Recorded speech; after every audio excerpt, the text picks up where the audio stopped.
1 al 8. El texto es largo, pero necesitamos leerlo. Dice: vi subir del mar una bestia que tenía 7 cabezas y 10 cuernos. En sus cuernos tenía 10 diademas y sobre sus cabezas nombres de blasfemia. La bestia que vi era semejante a un leopardo, sus pies eran como de oso y su boca como de león. El dragón le dio su poder, su trono y gran autoridad. Vi una de sus cabezas como herida de muerte, pero su herida mortal fue sanada. Toda la tierra se maravilló en pos de la bestia y adoraron al dragón que había dado autoridad a la bestia, y adoraron a la bestia diciendo: ¿quién como la bestia? ¿Y quién podrá luchar contra ella?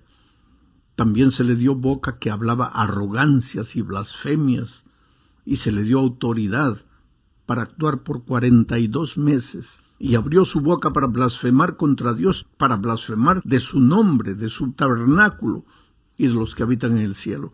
Se le permitió hacer guerra contra los santos y vencerlos. También se les dio autoridad sobre toda tribu, pueblo, lengua y nación. La adoraron todos los habitantes de la tierra, cuyos nombres no estaban escritos desde el principio del mundo en el libro de la vida del Cordero que fue inmolado. Mira, el texto que acabo de leer es largo, pero lo que acabamos de leer nos muestra que esta bestia tiene las siguientes características. Primero, es un poder religioso que recibe la adoración de los seres humanos.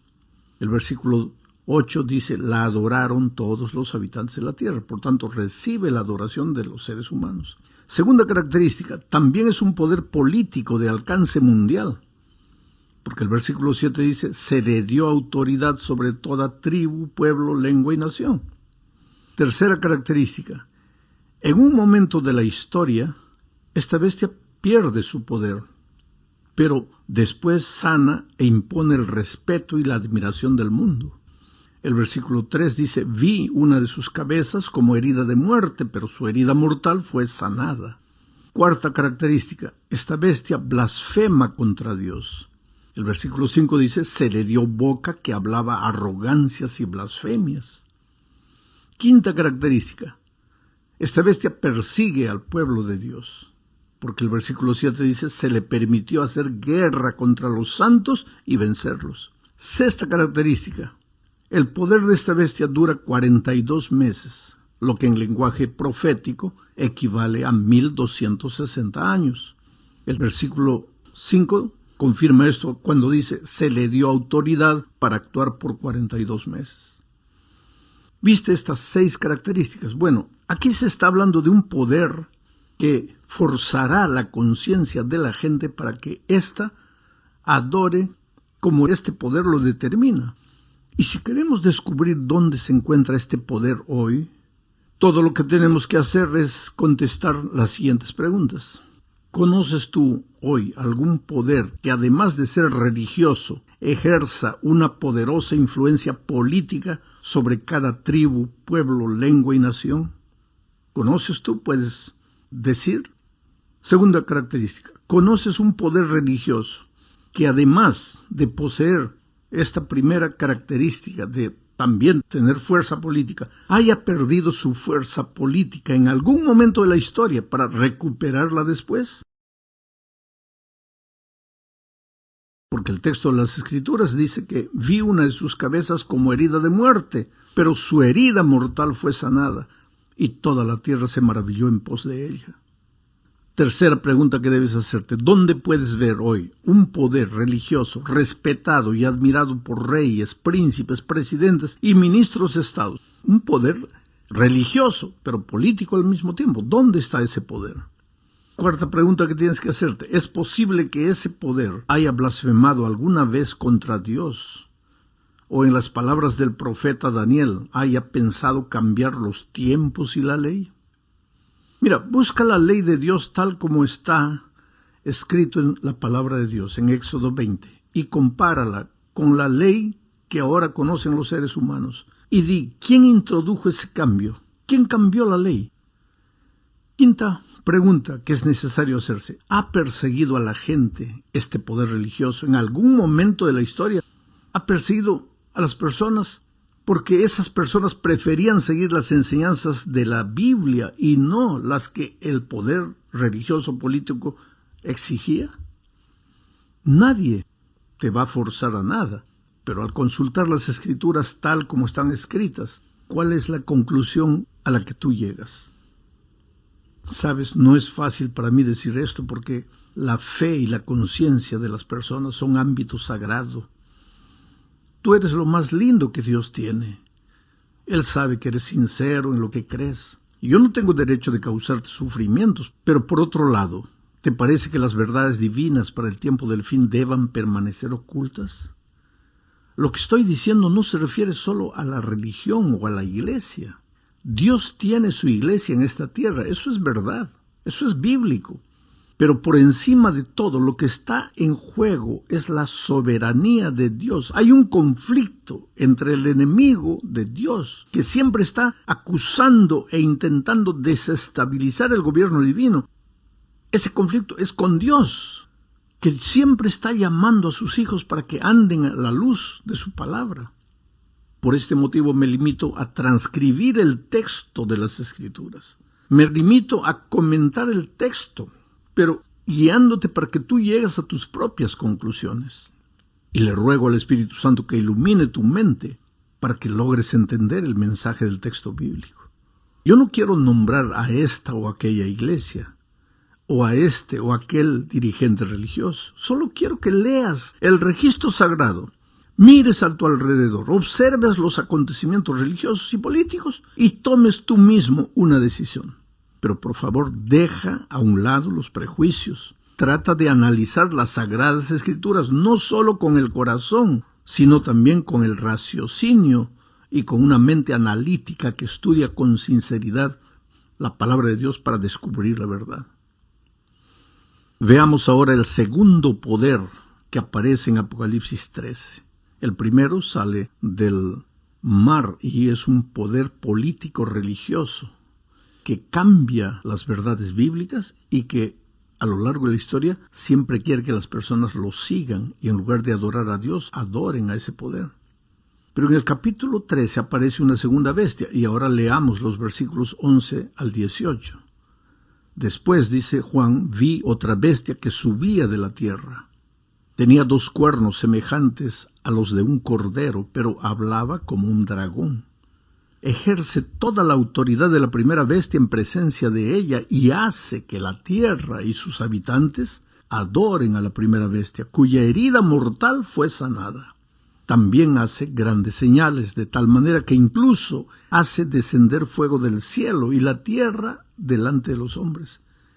Engaña a los habitantes de la tierra con las señales que se le ha permitido hacer en presencia de la bestia, diciendo a los habitantes de la tierra que le hagan una imagen a la bestia que fue herida de espada y revivió.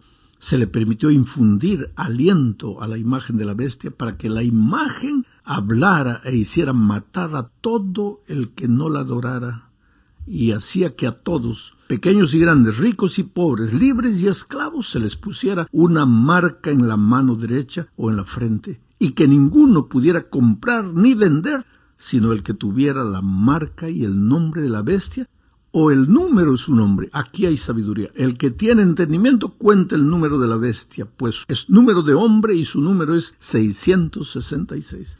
Analicemos pues ahora las características de esta segunda bestia. Primero, es un poder que comienza como un cordero, dice el texto bíblico, y que termina hablando como dragón.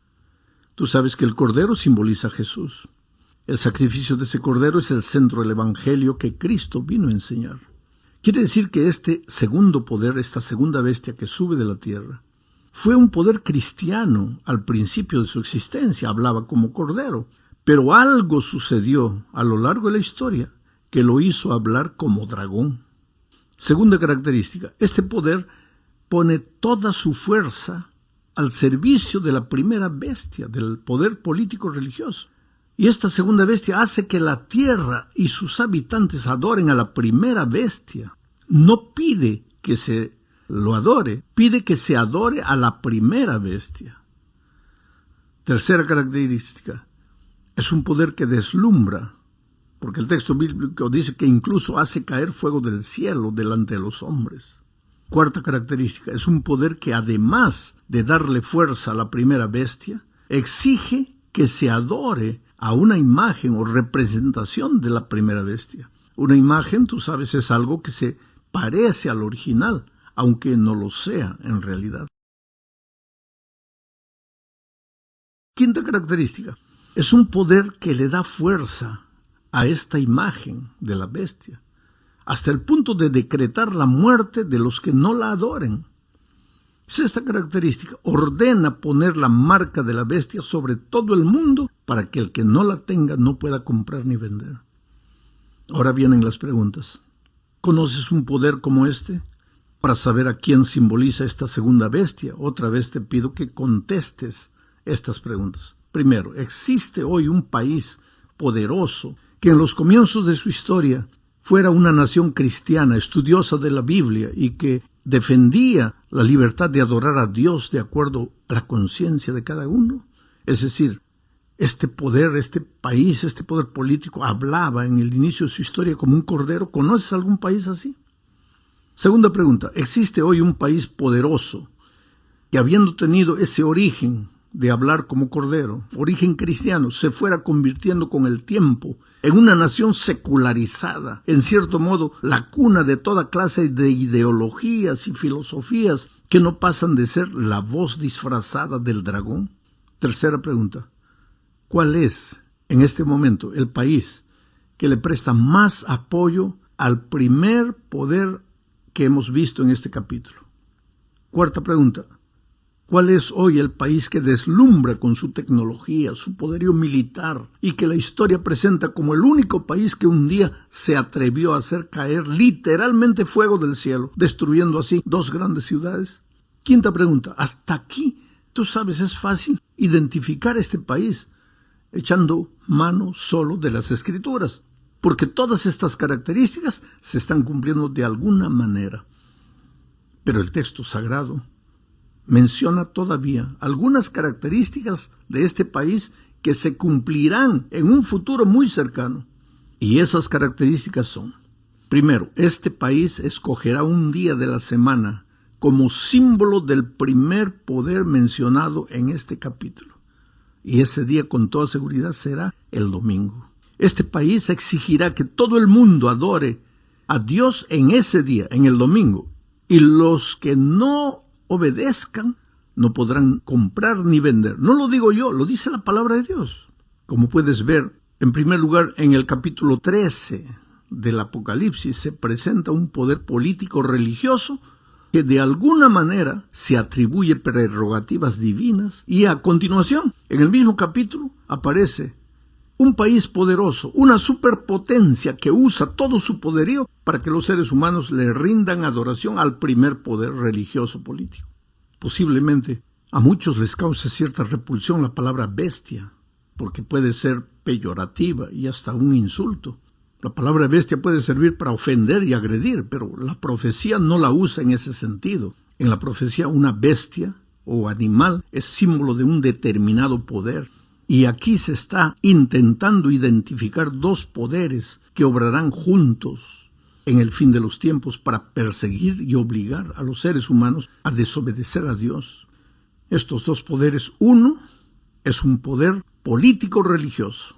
Tiene mucho poder religioso, domina el mundo entero, pero también tiene poder político. Y el segundo es un poder eminentemente político, tal vez el poder político más poderoso del mundo, que usa todo su poderío para darle fuerza al primer poder religioso político. Vamos al fin de este comentario. El último versículo de Apocalipsis 13 dice literalmente: aquí hay sabiduría. El que tiene entendimiento cuenta el número de la bestia, pues es número de hombre, y su número es 666. Este misterioso número 666 ha producido toda clase de especulaciones entre los estudiosos de las Escrituras a través de las edades. Pero para conocer su significado es necesario saber algo de numerología bíblica, ¿sabes? A diferencia de la numerología oculta, que le da a los números la facultad de determinar el rumbo, el destino de las personas y cosas, la numerología bíblica solo es simbólica. El número 7, por ejemplo, es símbolo de perfección. Impresiona el hecho de que Dios haya bendecido el séptimo día de la semana y le haya dado un carácter sagrado por decisión de Él y de nadie más. El número 7 aparece 323 veces en las Escrituras, y en todas ellas se refiere a Dios y a sus obras de misericordia y juicio. El número 7 es símbolo de Dios, de su poder, de su gobierno, de su plenitud. Ya el número 6, en cambio, aparece solo 92 veces en las Escrituras, y en todas esas referencias tiene que ver con el hombre, con su naturaleza, con sus obras, su herencia, su destino. Por ejemplo, ya en los días de la creación, el hombre debía trabajar 6 días. El día 7 era de Dios. Las Escrituras dicen que el hombre fue creado en el 6º día, y a partir de ese momento, el número 6 siempre fue símbolo del hombre y se relaciona con su imperfección. El ser humano solo sería perfecto si se relacionaba con el Creador, simbolizado por el número 7, completo, perfecto. Por lo tanto, si queremos entender el significado del número 666, o sea, 666, que identifica a la bestia, a la primera bestia que sube del mar, al poder político religioso. Si queremos entender el significado de esto, no podemos hacerlo impulsado solo por el fanatismo irracional y premeditado, con la intención de atribuirle a esta persona o aquella el título de la bestia de Apocalipsis 13. Ya vimos que existe un poder político, religioso, que se identifica, además de otras características, por el número 666. Es el número 6 repetido 3 veces, 666. Ahora, si el 6 es el símbolo del hombre, existe en este poder humano, pero religioso, un desesperado intento por alcanzar la perfección, el número 7. Pretende ser Dios, pero no lo es. Se atribuye prerrogativas divinas, pero no las posee. Exige que los seres humanos lo adoren, pero solo es un poder humano. Puede hacer lo que quiera, exigir lo que se le ocurra, pero es solo un poder humano.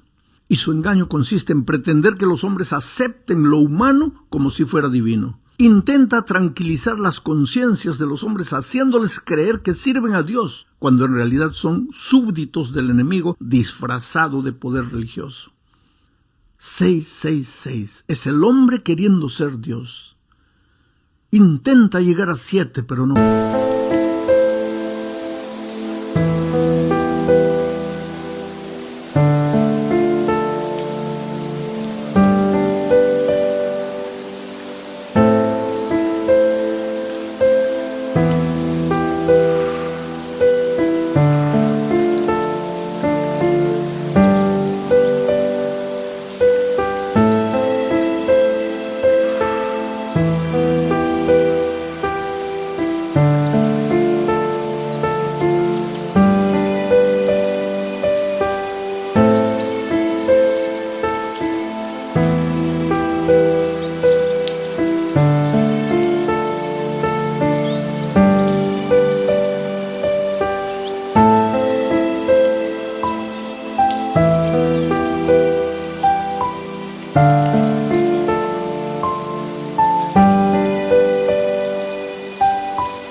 Es impresionante, pero la humanidad parece no darse cuenta del gran momento de decisión.